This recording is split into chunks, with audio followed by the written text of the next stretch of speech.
The morning sun was bright over New York City when the sky suddenly turned dark. Katie Walsh was drinking her coffee in the United Nations building when the first reports came in. People on the streets were pointing up at the sky and screaming. Massive, black ships hung in the air above Earth like dark clouds. They were bigger than anything humans had ever built. The alien ships blocked out the sun over major cities around the world. London, Tokyo, Moscow, and dozens of other cities found themselves in shadow. Katie dropped her coffee cup and ran to the emergency meeting room. She was Admiral Katie Walsh, the person in charge of protecting Earth from space threats. But nobody had expected anything like this. The room filled with world leaders and military officers within minutes. Everyone was talking at once, their voices filled with fear and confusion. The president was on a video call from Washington. The Secretary General looked pale and shaken. Then the screens around the room lit up with an alien face. The creature looked almost human, but with gray skin and large black eyes. It wore what appeared to be a military uniform covered in strange symbols. When it spoke, its voice was cold and emotionless. "People of Earth," the alien said. "I am High Commander Vextar of the Zephyrian Empire. Your world has been selected for integration into our empire." Katie felt her heart sink. She had feared this day would come. "You have 72 hours to surrender completely," Vextar continued. "Your governments will step down. Your military forces will lay down their weapons. Your people will accept imperial rule." The alien commander's image changed to show other planets. Beautiful worlds with blue skies and green forests. Then, the images changed to show the same planets burning and destroyed. 47 worlds have received the same message, Vextar said. 47 worlds chose to resist.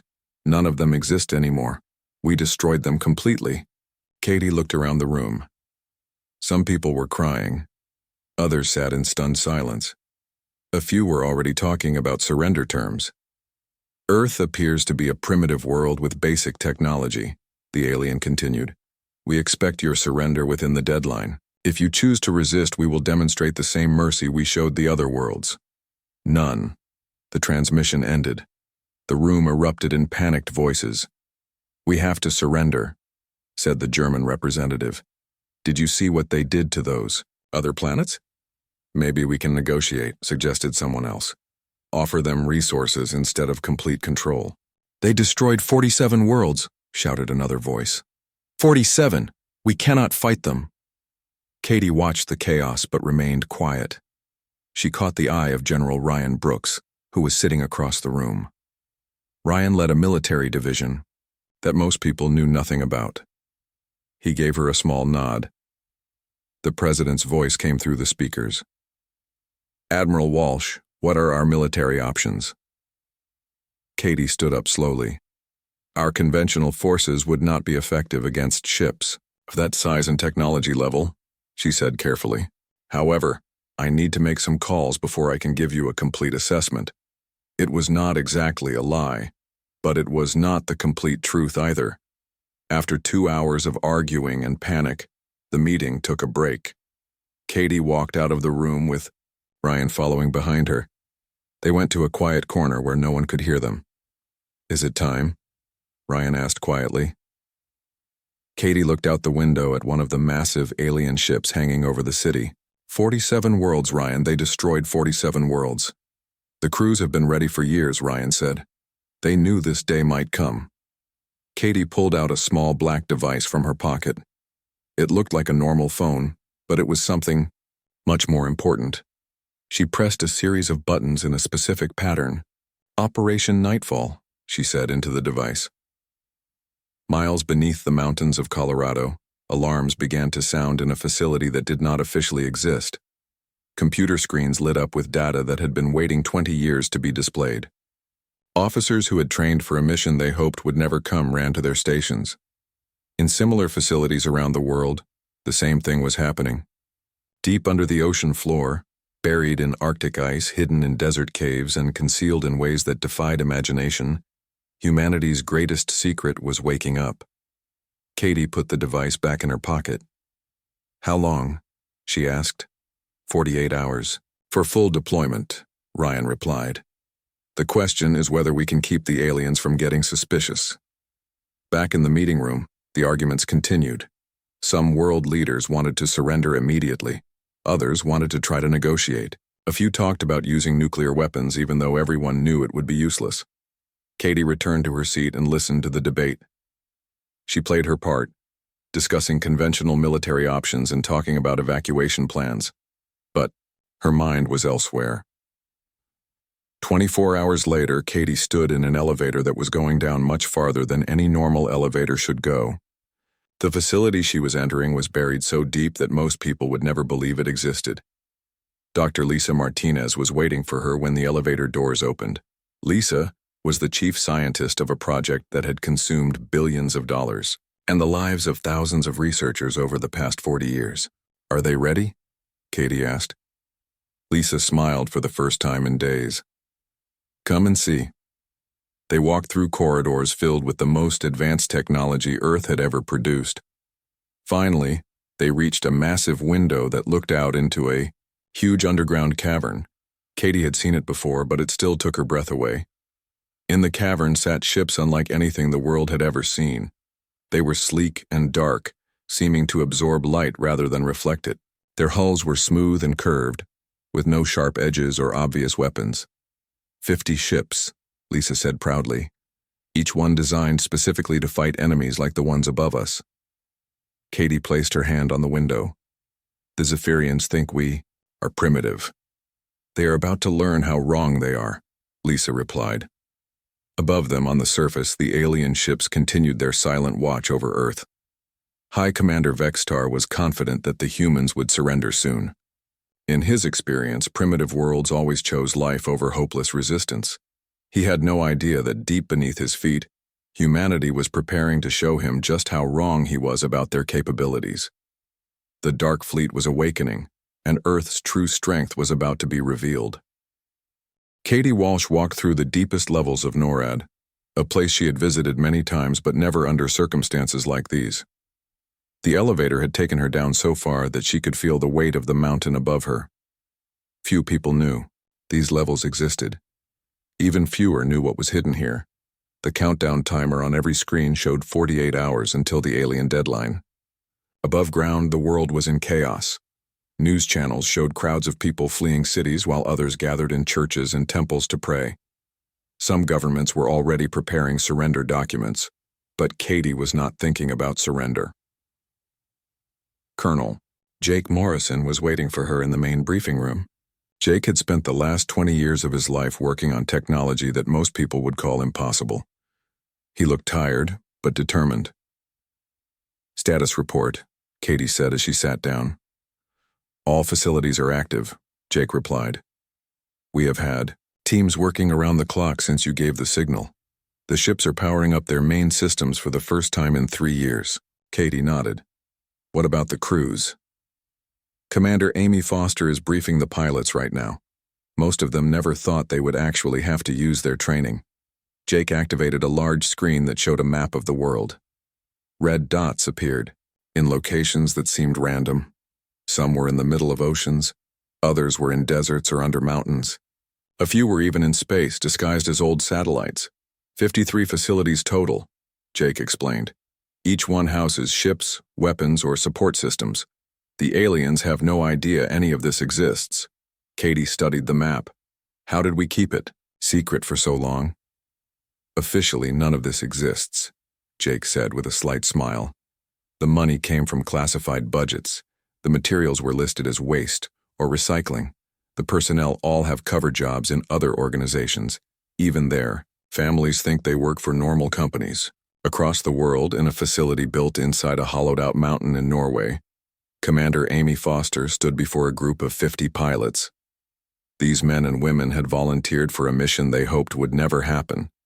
They had trained for years to fly ships that officially did not exist. "This is what we prepared for," Amy told them. "The enemy thinks we are weak and primitive. They are about to learn the truth." The pilots looked confident despite the impossible odds they were facing. Captain Ben Taylor, who would command the flagship, raised his hand. "Ma'am, what about civilian casualties?" he asked. "The battle will take place in space," Amy replied. Our job is to make sure the aliens never get close enough to hurt anyone on Earth. Meanwhile, in another secret facility built under the Pacific Ocean floor, Dr. Lisa Martinez was making final checks on the quantum stealth systems. These devices would make the human ships completely invisible to alien sensors.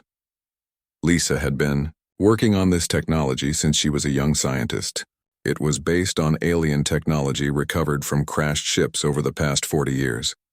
But the human improvements made it far more advanced than anything the original aliens had possessed.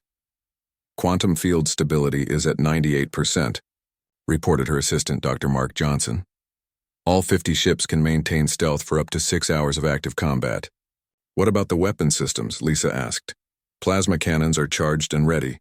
Quantum torpedoes are armed. The new gravity bombs are in position. Lisa smiled. The gravity bombs were her proudest achievement. They could create artificial black holes that would trap enemy ships. No alien technology could escape them. High above, in orbit around Earth, High Commander Vextar was growing impatient. His intelligence officers had reported that the humans were showing signs of panic, which was normal, but they were taking longer to surrender than most primitive worlds. Commander, said his aide, Captain Zexnor, perhaps we should give them a demonstration of our power. Destroy one of their cities to encourage faster surrender. Vextar considered this. Not yet. These humans seem more stubborn than most, but they will break soon enough. They always do. The Zephyrian commander had no idea that his ships were being watched and studied. Hidden sensors placed in space debris around Earth were recording everything about the alien vessels. Human scientists were analyzing their weapons, shields, and engines. Back in the NORAD facility, Katie met with the complete command team. Colonel Morrison, Dr. Martinez, Commander Foster, and Captain Taylor were all present on video screens from their various locations. Final briefing, Katie announced. In 36 hours, we launched the largest military operation in human history. The enemy has 47 victories behind them. They have never lost a battle. They have never fought us, Captain Taylor said quietly. Katie continued. Our advantages are surprise, superior technology, and the fact that they underestimate us completely.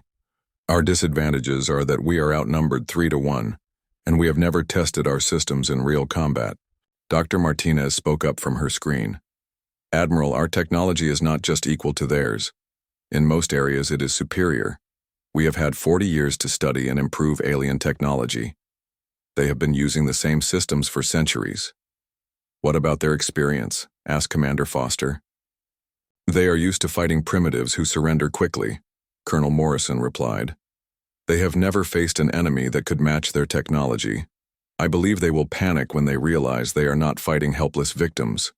Katie looked at each face on the screens. Are your people ready? The pilots are trained and eager, Amy Foster reported. All systems are functioning perfectly, Lisa Martinez confirmed. Weapons and support systems are ready for deployment, Jakes you. Morrison added. The flagship and its crew are prepared for battle, Ben Taylor stated. Katie nodded. Then we proceed as planned. Begin final preparations. As the meeting ended, Katie remained in the briefing room alone. She thought about the 47 worlds that had been destroyed by the Zephyrian Empire. Billions of people who had lived and loved and hoped, all turned to ash because they could not defend themselves. But Earth was different. Earth had been preparing. In facilities around the world, technicians made final checks on weapons that had never been fired in anger. Pilots climbed into cockpits of ships that had never seen real combat. Scientists monitored systems that represented the best of human knowledge and ingenuity. The Dark Fleet was awakening. Ships that had slept in hidden bays for years were powering up their engines. Weapons designed to kill alien warships were being armed and targeted. The most secret project in human history was about to be revealed. Above them, the alien ships continued their silent watch, confident in their coming victory. High Commander Vextar reviewed his battle plans, expecting the bombardment of Earth to begin in less than 2 days. He had destroyed 47 worlds. Earth would be number 48. But the humans had other plans. Deep in the shadows, humanity's True strength was preparing to show itself. The aliens had demanded surrender, but they were about to face something they had never encountered before. They were about to face humanity fighting for its survival. 12 hours remained until the alien deadline. High Commander Vextar stood on the bridge of his flagship, looking down at the blue and green world below. Earth looked peaceful from space, but he knew that would change soon. "Commander," his weapons officer reported, "all ships are in position for orbital bombardment. We can begin destroying their major cities as soon as the deadline passes." Vextar nodded. "Have they sent any surrender messages?" "Several of their governments have tried to negotiate. They offer resources and trade agreements, but none have offered complete surrender." "Typical primitive behavior," Vextar said with disgust. "They still think they can bargain with us. Begin targeting their communication satellites. I want them to know we are serious." Bright beams of energy shot from the alien ships. Several satellites exploded in brilliant flashes of light. On Earth, television signals went dead across entire continents. The message was clear: surrender, or face destruction. But, in a hidden bunker beneath the White House, President Maria Rodriguez was not preparing to surrender. She was preparing to give the most important speech of her life. "My fellow Americans," she began, her voice being broadcast on emergency frequencies that the aliens had not yet discovered, "and my fellow humans around the world. Today we face the greatest threat in our history, but we do not face it helpless." Her words were carefully chosen. To most people, she sounded like a leader trying to give hope in a hopeless situation, but her speech contained coded phrases that had been planned for years. "We have always been a species that looks to the stars," she continued. "Today, the stars look back at us, but we are not the same species that first looked up at the night sky. We have grown, we have learned, we have prepared." In secret facilities around the world, military personnel heard those words and knew what they meant. The final phase of Operation Nightfall was beginning, deep in space, far beyond the orbit of Pluto. Captain Ben Taylor stood on the bridge of the Shadowhawk.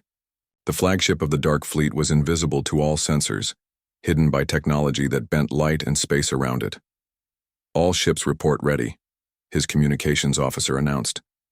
"We have 50 vessels in position." Ben looked at the tactical display. The Dark Fleet was arranged in a perfect sphere around the solar system, each ship positioned to attack the alien fleet from a different direction. The aliens had no idea they were surrounded. "Signal from command," the communications officer continued. "Operation Nightfall is go. We are cleared to engage."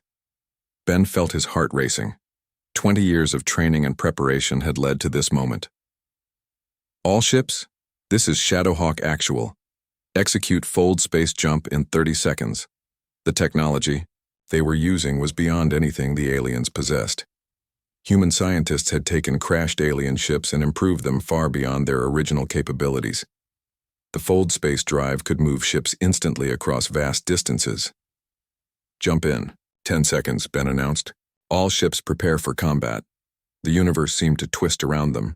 Space folded in on itself, and suddenly the Dark Fleet was no longer at the edge of the solar system.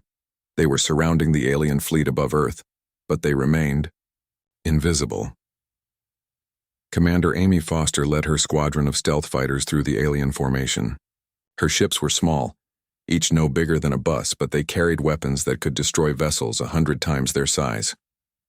"This is Ghost Leader," she said into her radio. "Beginning infiltration of enemy formation. All fighters maintain stealth."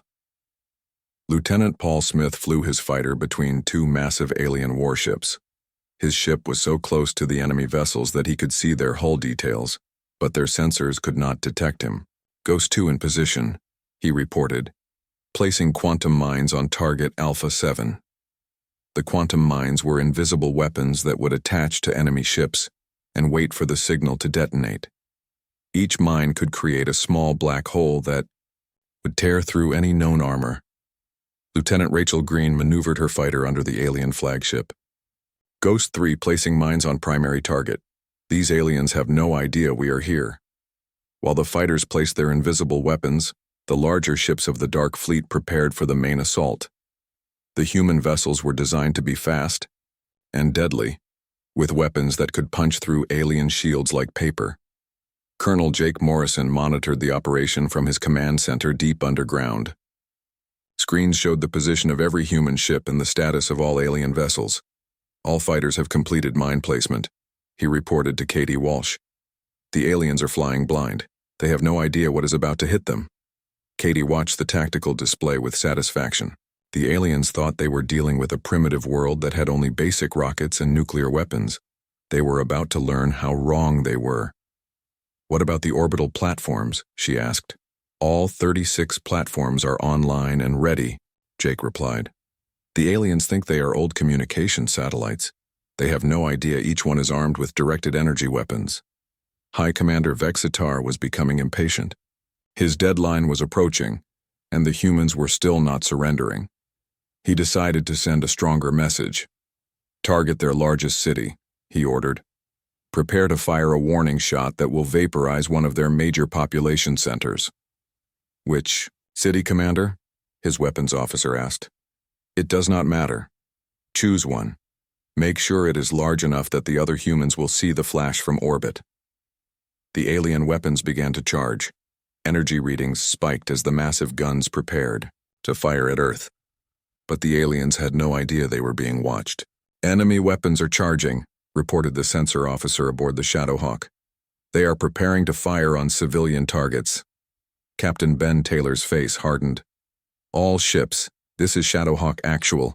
The enemy is targeting civilians. We are authorized to engage immediately. Around the alien fleet, 50 invisible ships began to drop their stealth fields. The dark fleet of humanity was about to reveal itself to the galaxy. Dr. Lisa Martinez watched from her underground facility as the moment she had worked toward for 20 years finally arrived. The quantum stealth fields around the human ships began to fade. All ships are dropping stealth, she announced. Dark Fleet is now visible to enemy sensors. On the alien flagship, alarms began to sound. The sensor officer stared at his displays in shock and confusion. Commander, he shouted. Ships are appearing around us, dozens of them. They are surrounding our entire fleet. High Commander Vextar spun around to look at the sensor displays. What he saw made his blood run cold. Human ships were materializing. From empty space, their dark hulls seeming to absorb light. They were everywhere, above and below and on all sides. How is this possible? He whispered.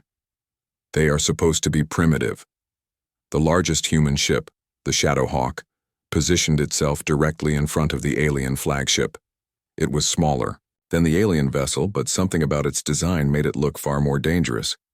Incoming transmission from the human ship, the communications officer reported. Put it on screen, Vextar ordered. Captain Ben Taylor's face appeared on the alien view screen.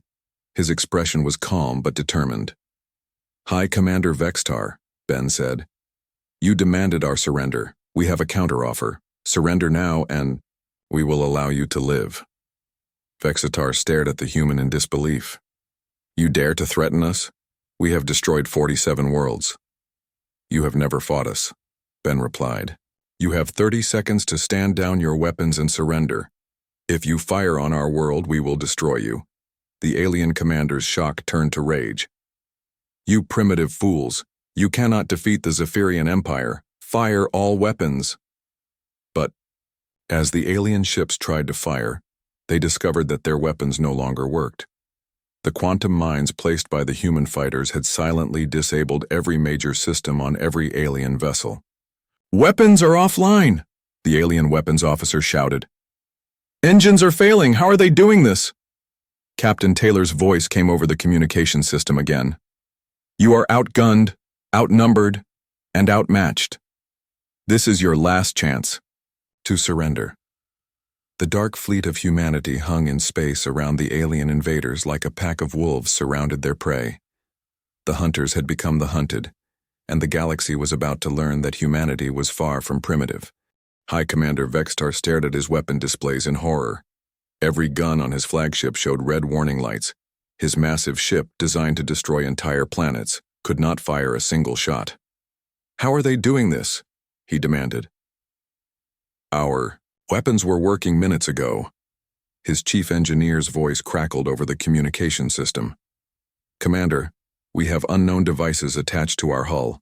They appear to be some kind of mine, but our sensors cannot identify the technology. Remove them immediately. We cannot, sir. They seem to be fused to our armor at the molecular level. And sir, every ship in the fleet is reporting the same problem. Around the alien fleet, the Dark Fleet ships moved into attack formation. Captain Ben Taylor watched from the bridge of the Shadowhawk as his weapons officer targeted the alien flagship. Sir, quantum torpedoes are locked and ready, the weapons officer reported. Commander Foster, report, Ben said into his radio. Amy Foster's voice came back from her fighter squadron. All mines are in position and activated. Enemy weapons and engines are disabled. We are ready to begin the attack. Ben looked at the alien fleet one more time. 47 worlds had fallen to these ships. Billions of people had died because no one could stop the Zephyrian Empire. Today, that would change. All ships, this is Shadowhawk Actual. The battle for Earth begins now. Fire at will. The Shadowhawk's quantum torpedo tubes erupted in brilliant flashes of light. The torpedoes moved faster than anything the aliens had ever seen, striking the enemy flagship's shields with incredible force. But these were not normal torpedoes. They were designed using technology that the aliens had never encountered. The quantum warheads punched through the Zephyrian shields as if they were made of paper.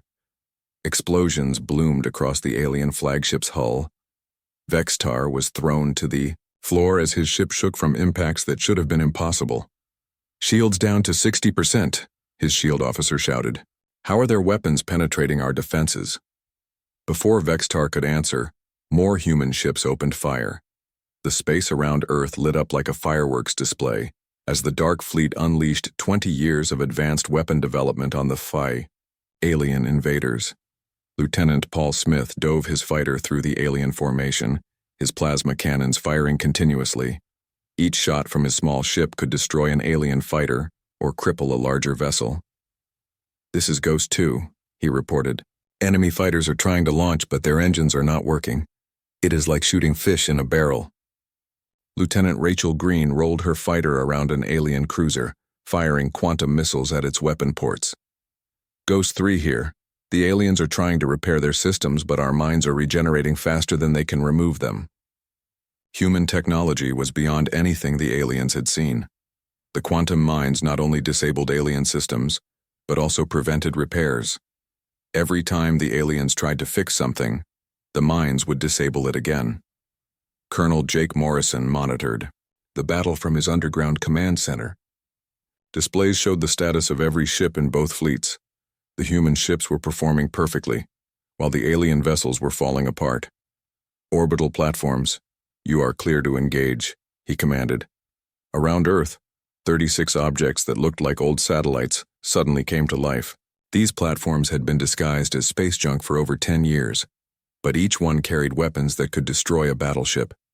Directed energy beams shot up from the platforms, striking alien ships that were trying to retreat. The aliens had expected to fight a primitive world with basic rockets. Instead, they found that Earth itself was armed with weapons they could not understand. Admiral Katie Walsh watched the battle from NORAD, her heart racing with excitement and terror. This was the moment everything had been building toward. 40 years of secret preparation were being tested in the most important battle in human history. Damage report on our forces, she asked. All human ships are operating at full capacity, Jake Morrison replied. No significant damage to any of our vessels. The enemy cannot effectively target our ships because their sensors are being jammed by our stealth technology.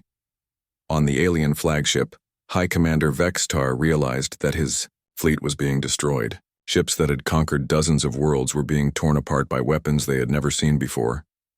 How is this possible? He whispered. They are supposed to be a primitive species. Our intelligence report said they barely had space travel. His aide, Captain Zexnor, looked at the tactical display with growing horror. Commander, we are losing this battle. Half our fleet is disabled or destroyed. Their technology is superior to ours. Vextar could not believe what he was hearing. Darby, Zephyrian Empire had the most advanced military in the galaxy. They had conquered every species they had encountered.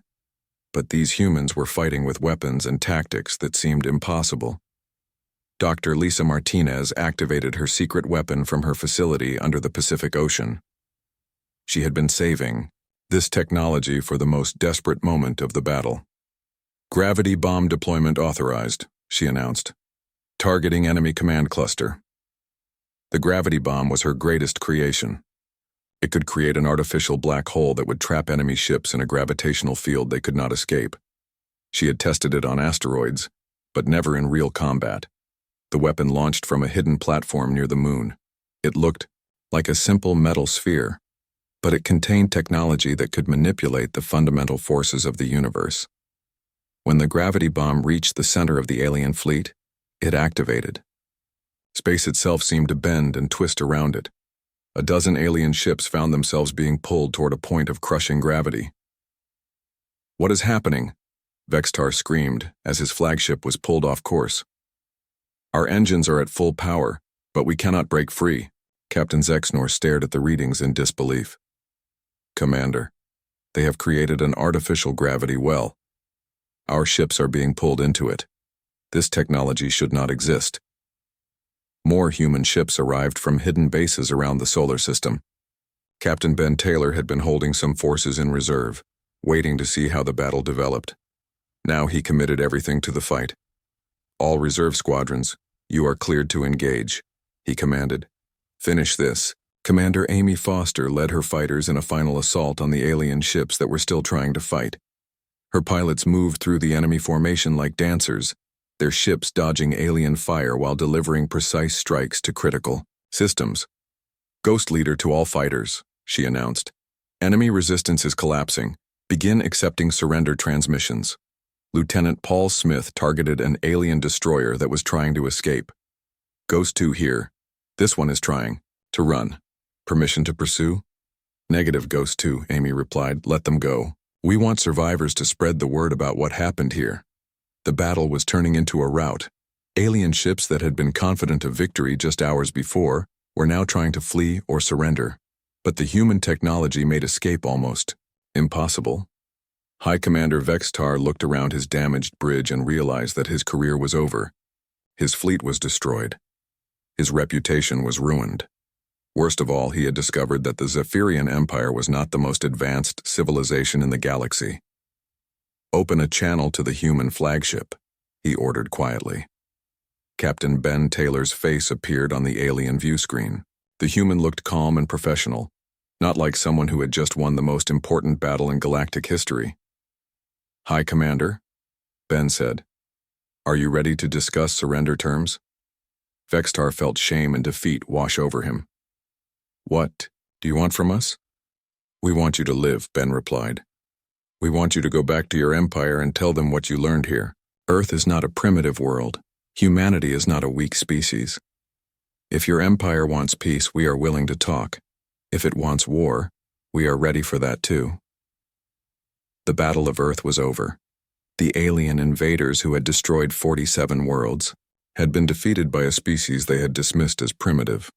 The galaxy would never be the same. 1 week after the Battle of Earth, High Commander Vextar sat in a small room aboard the human ship Shadowhawk. The room was comfortable but clearly a prison cell. He stared out the window at Earth, the blue world that had destroyed his fleet and ended his career. The door opened and Captain Ben Taylor entered. The human carried a tray of food and sat down across from the alien commander. "How are you feeling today?" Ben asked. Vextar looked at the human with confusion. "You treat your prisoners well for a warrior species." "We are not a warrior species," Ben replied. "We are a species that fights when we have to. There is a difference."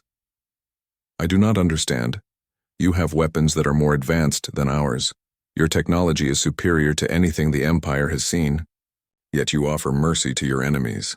Ben set the food in front of Vextar. "That is what makes us different from your empire. We fight to protect, not to conquer." Meanwhile, in the United Nations building in New York, President Maria Rodriguez was addressing representatives from around the world.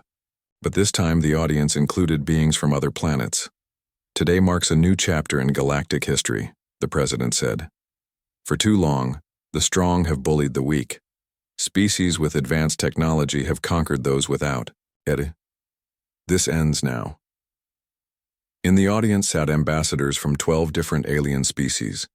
They had all arrived at Earth in the past week, drawn by news of the Zephyrian defeat. Some came seeking alliance, others came to study human technology. A few came to warn Earth about other threats in the galaxy. Ambassador Kethra from the Andorian Republic spoke first.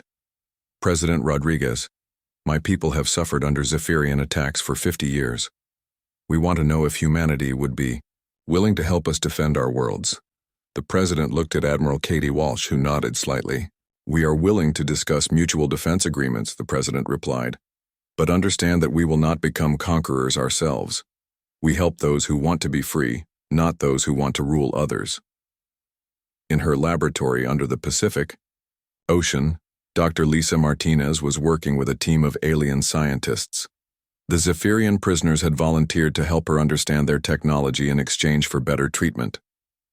Your quantum field manipulators are very crude, she told the alien engineer Texvor. You are using them like hammers when they could work like precision tools. Texvor examined the human improvements to his own technology. How did you learn to do this? We have been using this technology for 300 years. You have been using it the same way for 300 years, Lisa corrected. We studied it for 40 years and kept improving it.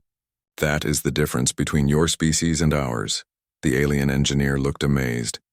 Your entire species works together to improve technology? When we need to, Lisa replied. When our survival depends on it, humans can accomplish incredible things. Captain Ben Taylor was giving Vextar a tour of the Shadowhawk's engine room. The alien commander stared in amazement at the advanced systems that powered the human ship. This is impossible, Vextar whispered. How do you make quantum drives this efficient? Our best ships use 3 times as much power for half the performance. We do not just copy technology, Ben explained. We understand it, then we make it better. Your people found quantum drives and used them. We found quantum drives and asked how we could improve them. Vextar shook his head. The Empire will not believe this. They will think I am lying about your capabilities. That is why we are sending some of your people home, Ben said. They will carry proof of what they saw here. And they will carry a message. What message? That the age of conquest is over. If the Empire wants to continue destroying worlds, they will have to go through us first. Commander Amy Foster was training a new group of pilots in a facility that was no longer secret. The Dark Fleet had revealed itself to the world, and now young people from every nation were volunteering to join. Flying these ships is not like flying anything else, she told the new recruits. The quantum engines respond to thought as much as control inputs. You have to think like the ship, not just control it. Lieutenant Paul Smith raised his hand. Ma'am, what about the aliens who want to learn our technology? Some of them will be allowed to train with us, Amy replied, but only those who prove they want to use our technology to protect, not to attack. Meanwhile, in a secret meeting room beneath the Pentagon, representatives from several alien species were sharing intelligence about threats that humanity had not yet encountered.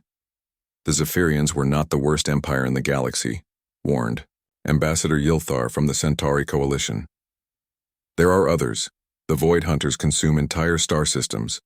The Machine Collective converts all life into artificial intelligence. The Shadow Empire enslaves minds instead of bodies. Admiral Yu. Katie Walsh listened to these warnings with growing concern. How many hostile empires are there? At least 12 major ones, Yilthar replied, and hundreds of smaller threats. The galaxy is a dangerous place for peaceful species. Then we have work to do, Katie said firmly. Dr. Lisa Martinez presented her latest discovery to the International Science Council. She had been studying technology from multiple alien species and found something disturbing. Most of these civilizations have not developed their own technology, she announced. They have been scavenging and copying from others for thousands of years. Very few species actually innovate anymore. What does that mean for us? Asked the head of the council. It means we have an advantage that most species have lost, Lisa replied. We still know how to create new things, not just copy old ones. That makes us more dangerous to empires and more valuable to peaceful species. 6 months after the Battle of Earth, Captain Ben Taylor stood on the bridge of a new type of ship. The Peacekeeper was designed not for war, but for exploration and protection. It carried the best human technology, but its mission was to help other species defend themselves. "Captain," his communications officer announced, "we are receiving a distress call from the Rigel system. A species called the Veltari is under attack by something called the Crimson Fleet." Ben looked at the tactical display. The Rigel system was 40 light-years away. With their improved quantum drives, they could be there in 3 days. "Set course for Rigel," he ordered. "Maximum speed." "Sir?" his weapons officer asked. "What if this is a trap?" "Then we spring it," Ben replied. "But we cannot let innocent people die just because we are afraid." The Peacekeeper jumped to quantum speed, carrying humanity's message to another part of the galaxy. The strong must protect the weak, not prey upon them. Back on Earth, President Rodriguez received a transmission that made her smile. It was from the Veltari homeworld, thanking humanity for saving their species from destruction. "This is what we fought for," she told Admiral Walsh. "Not conquest, not empire, but the right of all species to live free from fear." "The Zephyrians demanded our surrender," Katie replied. "Instead, we gave the galaxy something it had forgotten, existed. What is that? Hope." In the depths of space, the Dark Fleet continued its patrols, no longer hidden but serving as guardians of peace. Humanity had taken its place among the stars, not as conquerors but as protectors. The Empire had demanded Earth's surrender. Instead, humanity had changed the galaxy forever. The age of unchallenged conquest was over, and the age of defended freedom had begun. Other species across the galaxy looked up at their own skies with new hope. Somewhere out there, humans were coming to help. The darkness was no longer absolute, and for the first time in centuries, the future held promise instead of fear.